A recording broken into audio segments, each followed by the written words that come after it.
Alright guys, welcome back to another video to the Ghost Flash channel. In today's video we got something a little bit special. We got Mo. Yes sir. And as you guys can see, we got his car right behind him on jack stands. So in today's video, something that we haven't found on the internet, we're doing a bag installation on the Mazda 3 Speed Generation 1. So let's go ahead and take you guys over to the bag setup. Let's get tossed in. Yes sir, check it out. Sheesh. We did pick this up used. Guy had it on a Focus ST, but it is originally for a Mazdaspeed. No, it's just made for a Focus ST. It literally says Focus ST on the strut. Oh, it does. So we're about to send it. Honestly. So those of you guys wondering if ST suspension will fit on a Mazdaspeed, you're about to find out in this video. Yeah, we're about to see, man. Let's see it. So the fronts look like a basic front, or grab one front and grab one rear. So you're taking to the light.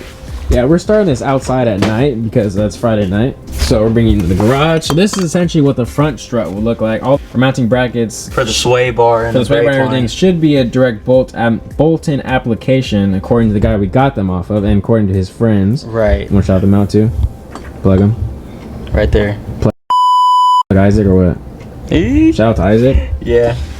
So if this goes smoothly, yeah. I still have doubts. Yeah, but for those of you guys, it does say Ford Focus ST13 Plus. Don't know if that's a part number, but just in case it is, there you guys go. This is what the rear looks like. The rear looks a little crazy. I'm not used to seeing something crazy like this, but it's a whole control arm setup with the bag already pre-mounted. Don't know what this John is right here. What is this? I'm not sure. What's that sticking out? First time seeing it. So we did buy these used, or Mo did buy these used. They were for a steal. This whole setup, $650. That's what we spent. We got these for $450 down in the bay, and we paid $200 for a compressor and tank. And it's a little compressor, little tank, but. And then Ghost Flash sponsored the management right there.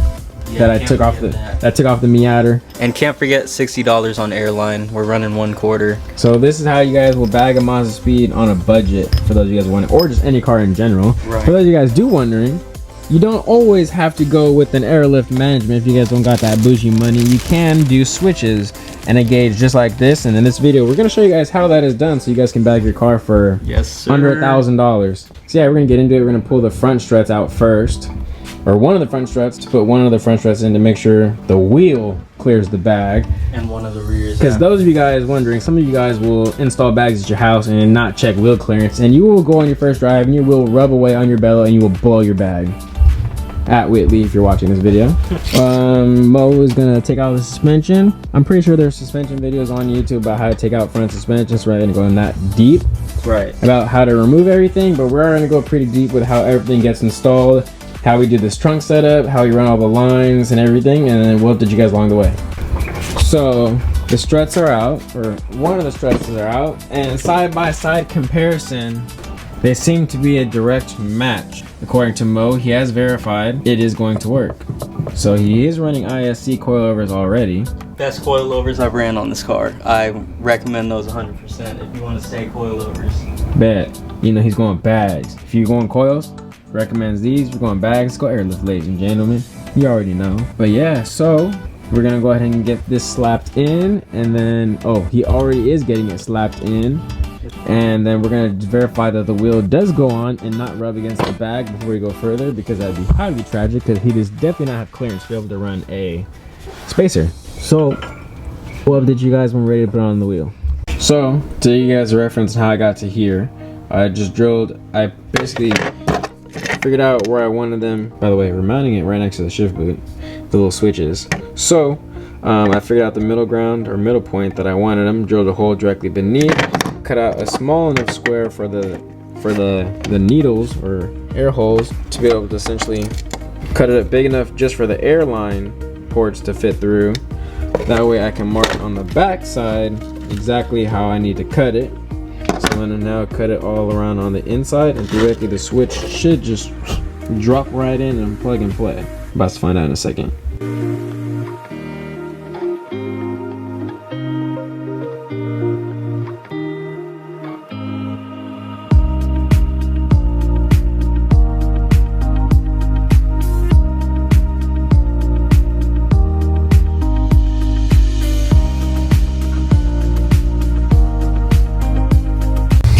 Alright, so update.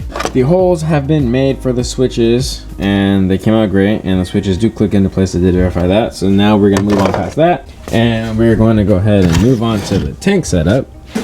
So my old harness that I told you guys that I have. So this is like the pressure sensor that reads the pressure inside of the tank, and then it's got its main power. So this is going to go to the ignition fuse, not ignition fuse, but essentially any fuse in your fuse box that keys on an accessory. And then on this side, it's going to go into the relay right here. And then from the relay, it's going to go straight to the battery. There's going to be one for the ground. Obviously one wire coming off the relay that goes to the sensor, and then one other one that will go to the compressor. And so essentially on this relay setup, spot number 30 goes to the battery. 85 far right goes to ground. Top one, spot number 87 goes to the compressor. Over here far left on the relay, spot number 36 will go to the sensor. And then that is basically your main harness right here. So you literally just got to go get a relay, a pressure sensor for the tank, and then literally just the right gauge wire. I believe all this is, I want to say is 10 gauge, and then the compressor I believe is 8, and the main battery wire I believe is 6 or 4, I can't remember. And then I'll get into what these wires are doing in a little bit, but these are mainly going to be for other functions.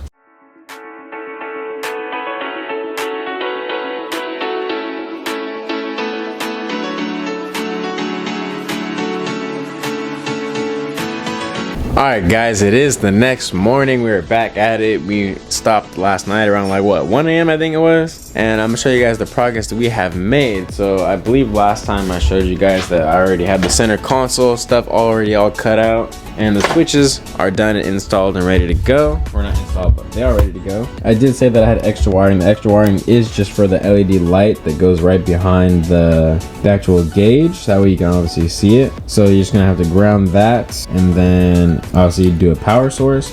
So I like to use fuse tap. So I'm gonna tap into the fuse box that goes on and key on. That way this will turn on and key on as well with the bag. And it's just a little light socket, and I pulled a little light bulb out and put an LED light in there so it's a little bit brighter. So that's gonna be nice. That was just extra stuff. And then I already went over the wiring from yesterday. So hopefully this will make it so that way you guys can do this yourselves at home. Yeah, so Mo's got the front bag already in. So we got that John in there. I think he's got this rear in already. Check it out. The rear's just slightly bolted up. It's bolting in perfect though. So we yeah, didn't change the shock. So yeah, I got the rear in. The front we did have to modify just a little bit, if you guys were wondering. So on the ST strut, the brake caliper line, it doesn't actually, is like just barely, wait, I don't know what he's talking about because the thing fits now. Hold on, that did not line up. But it's lining up now. So never mind. So that's working.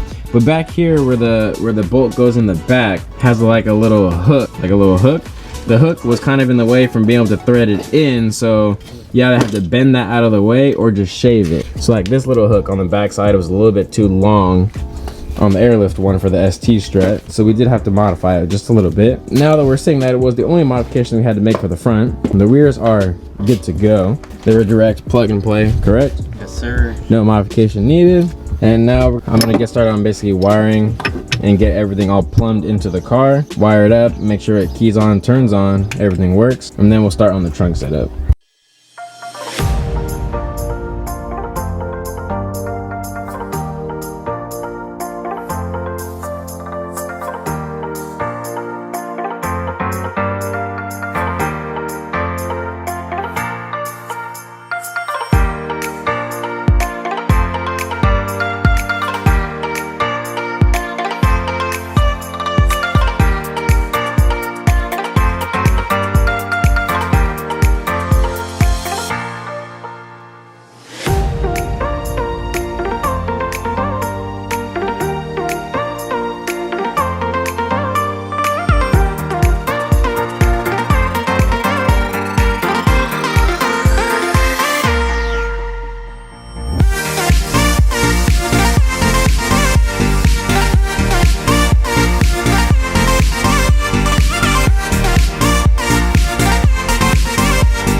So update.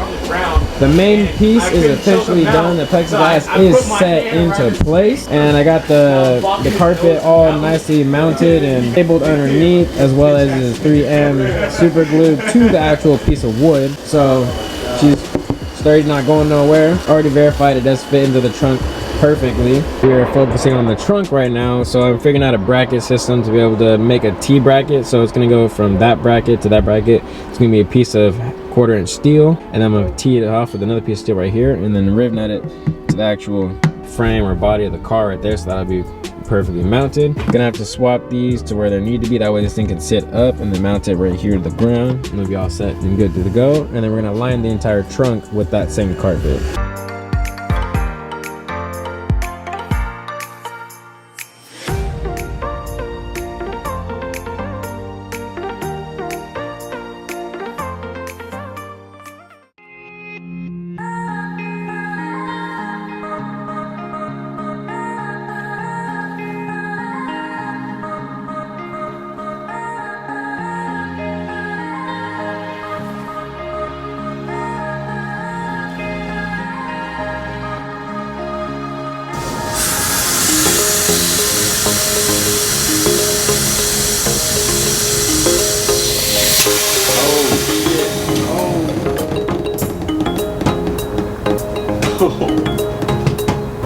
Is it on its nuts?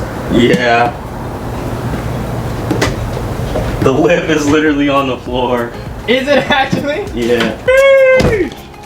Bro, the rear is shoved up into the tail light. The rear is ignorant. Dude, I am tripping right now. There's on bags now, that's wild. I know, right? And now you can go up and you can go down. Yeah. Was it worth seeing it now? Yeah, 100%. Extra wheel train.